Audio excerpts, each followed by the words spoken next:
네, 반갑습니다. 인왕산TV 이홍정입니다. 오늘은 김영준 교수의 블로그의 글을 가지고 제가 동영상을 만들어 보겠습니다. 김영준 교수의 글은 킴필빌 그리고 노동당 고위 간부입니다. 김영준 교수는 런던대에서 정치학 역사학을 공부하고 대학원에서 국제정치학 박사를 받았습니다.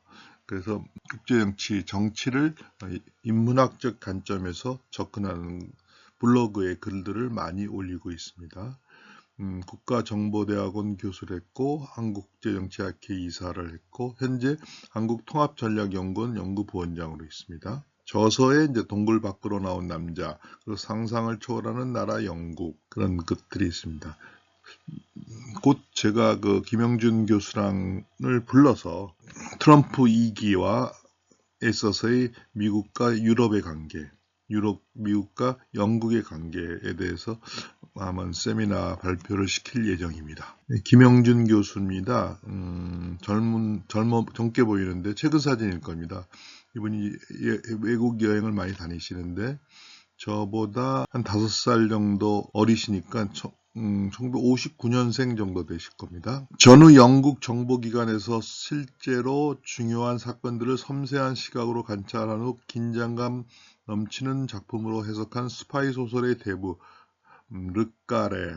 존 르까레라고 하기도 합니다.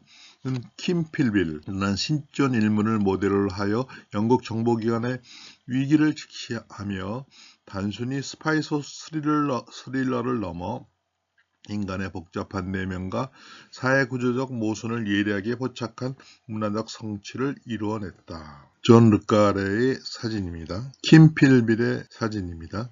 영국과 러시아 이중 스파이를 했죠. 이중 간첩을 했습니다. 1912년에 태어나서 1988년에 죽었습니다. 킴 필빌은 실존 인물로 2차 세계대전 전후의 시기에 소련의 스파이라는 반국가적 행위로 영국 사회를 엄청난 혼란에 빠뜨렸던 소위 케임브리지 오인의 핵심 인물이다. 필빈은 케임브리지 대학에 재학 중이던 1930년대에 당시 대학을 다니던 많은 지식인들이 그랬듯이 마르크시즘에 빠져 자발적 공산주의자가 되었다. 당시는 영국뿐 아니라 유럽 그리고 미국을 포함해 서방 세계가 사회적 경제적으로 큰 격변을 겪었던 시기였다.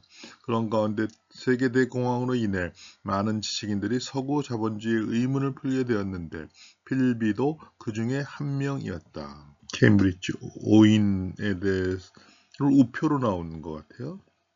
소련에서요. 필비는 1934년 소련 정보부에 모집되어 역사상 가장 중요한 이중 스파이 사건의 무대에 등장하게 된다. 공산주의에 대한 그의 이념적 헌신은 그의 특권적 배경과 타고난 매력과 결부되어 소련 정보부의 이상적인 신입생이 되었다. 그는 연륜이 쌓이면서 비밀 정보부 내부에서 소련을 책임지는 방첩부서 책임자로서 첩보 활동을 공식적으로 지휘하면서 이면으로는 소련을 위해 일하는 이중 간첩의 역할을 충실히 수행했다. 또한 미국 CIA와의 연락관으로서 영미 정보 협력의 핵심적인 역할을 담당하는 가운데 KGB에 침투하려는 미국의 노력을 소상하게 파악한 후 소련에 전달함으로써 영미 정보기관의 작전을 무력화시키기도 했다. 필비는 영국 정보기관의 최상위 계층에 위치했으며 아이러니하게도 조직의 최고위직 후보로 거론될 만큼 지위 고하를 망연하고 주변의 사람들에게 절대적인 신뢰를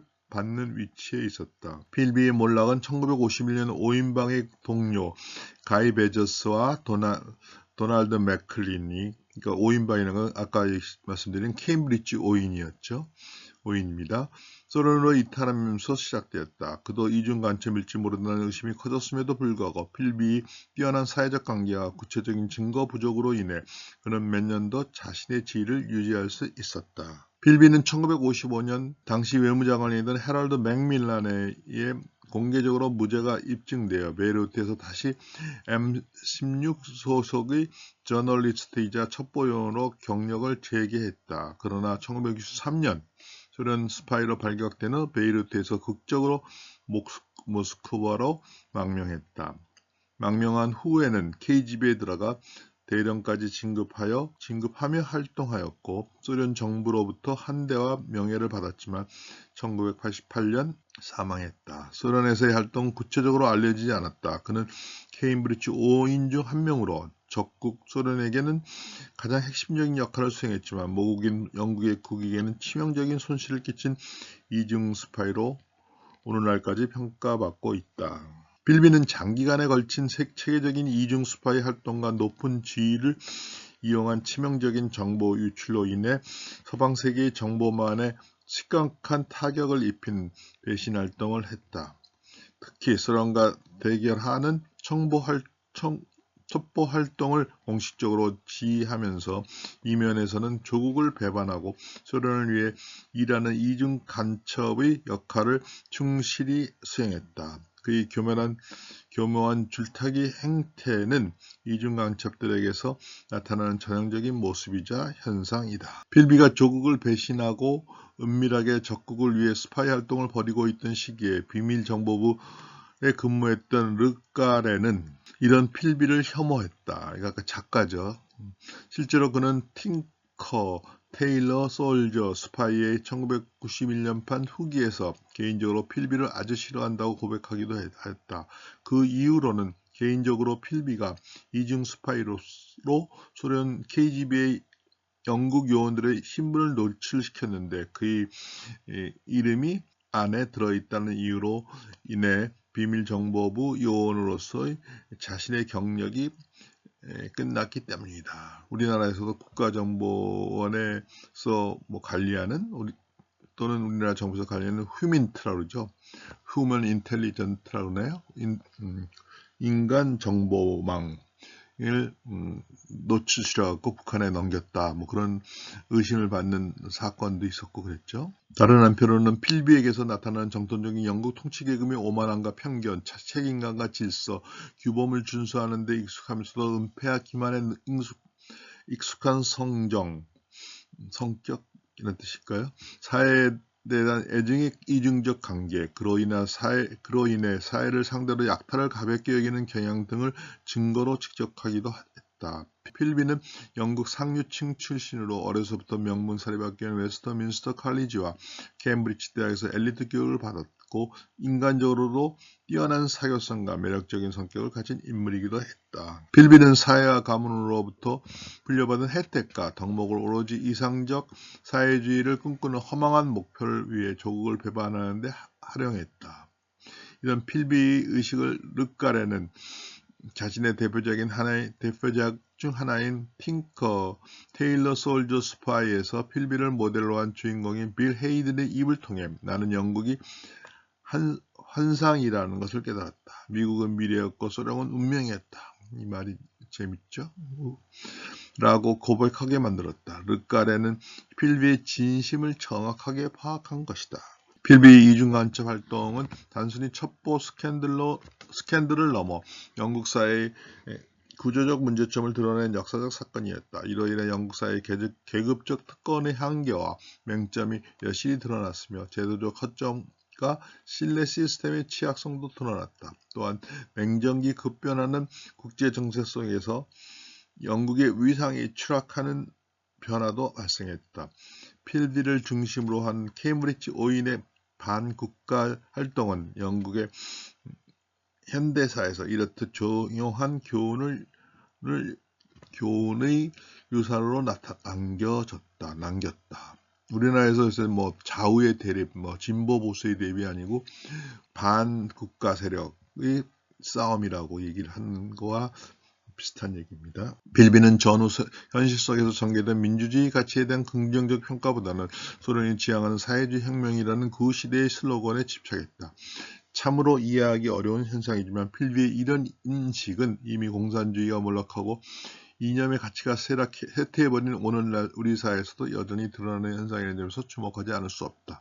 필비는 그 당시 민주주의보다는 자유민주주의라고 할까요? 민주주의보다는 자본주의, 민주주의보다는 사회주의에 더 매력을 가졌는데 그때는 사회주의가 아직 망하지 않았으니까 그럴 수도 있지만 우리 지금 대한민국에서 공사기가 몰락하고 뭐 이념의 가치가 쇠퇴해버리는 오늘날 한국 사회에서도 여전히 그런 현상이 있다는 것에 이 김영준 교수는 이 글을 쓰게 된 것 같습니다. 최근 국내 최고 정보기관의 고위직에 근무했던 박선원 민주당 의원에 대한 SNS상의 폭로가 이어지고 있다. 박선원이라는 사람이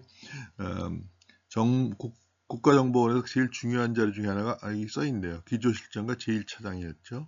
기조실장이 상당히 중요하죠. 제1차장은 곧 없어지더라도 기조실장이 상당히 중요한 자리입니다. 과거 문재인 정부에서 국정원 기조실장과 1차장을 역임한 그가 북한 노동당 고위 서열의 인물이라는 얘기가 논쟁의 핵심이다. 그는 박지원 전 국정원장 밑에서 두 개의 중요한 핵심 보직을 꿰찼다. 아까 국정원 기조실장과 제1차장을 말하는 겁니다. 그의 경력으로 볼 때 상식을 초월하는 은전을 입었다는 얘기가 확산하는 가운데 심지어 그가 북한에서 서훈 전 국정원장보다 노동당 서열이 더 높은 존재라는 소문도 이어졌다. 박선원이 서훈과 마찬가지로 북한과 연결되어 있다는 소문이죠. 당사자인 박선원 의원 자신에 대해 제기된 의혹들을 전면 부인하면서 근거 없는 정치 공작이라고 반복하겠지만 실제로 이런 논란을 위해 여야간 정치적 논점이 촉발되었고 국가안보에 관련된 논의로 확대되면서 정치인들의 자격 검증에 대한 사회적 담론이 형성되는 계기가 되었다. 현 상황입니다. 우리 대한민국의 박선원 의원 사진입니다. 박선원 의원이 국회의원 되기 전에 이제 이재명 민주당 대표였나요? 영입하는 세리머니입니다. 한편에서는 과거 김대중 정부에서 정보 조직의 제2인자로 해외 부서를 총괄했던 나정일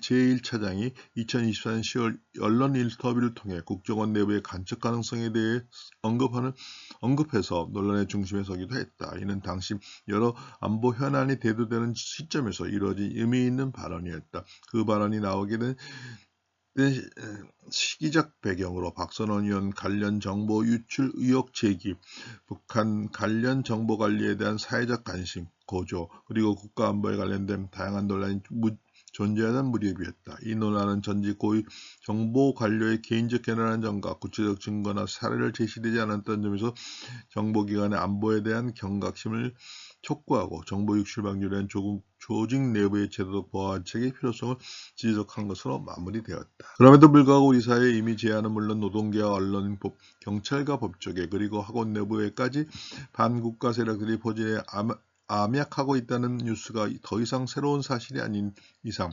대한민국의 안보 인식은 풍전등화경이다. 소문처럼 우리 정보조직 내부에서도 민주주의 체제를 부정하고 북한 김정일 체제의 공산주의를 추종하며 암약하는 김필빛과 같은 이중간첩들이 있을까? 나라가 어수선한 가운데 국가 체제를 흔들려는 집단들이 곳곳에서 노골적으로 실체를 드러내며 반정부, 반국가란 말이 더 좋겠죠. 반국가 활동을 벌이는 현실을 보니 이런 우려를 하지 않을 수 없다. 우리 사회가 어느새 이 지경이 되었을까? 나라 안팎으로 국익에 심각한 훼손이 생기고 국가가 존망의 위기에 빠지기 전에 진실이 밝혀져야 한다.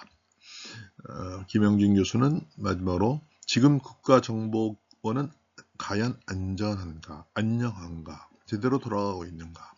여러분들이 국가정보원에 대해서 제대로 활동을 못했다. 과거에 사람들에 대해 심어놓은 사람들이 아직도 그래서 국가정보원이 바뀌지 못하고 있다. 그러니까 국가정보원장, 제1차장 이런 사람이 바뀐다 해서 바뀌지 않는 그런 문제가 계속 논란이 되고 있죠.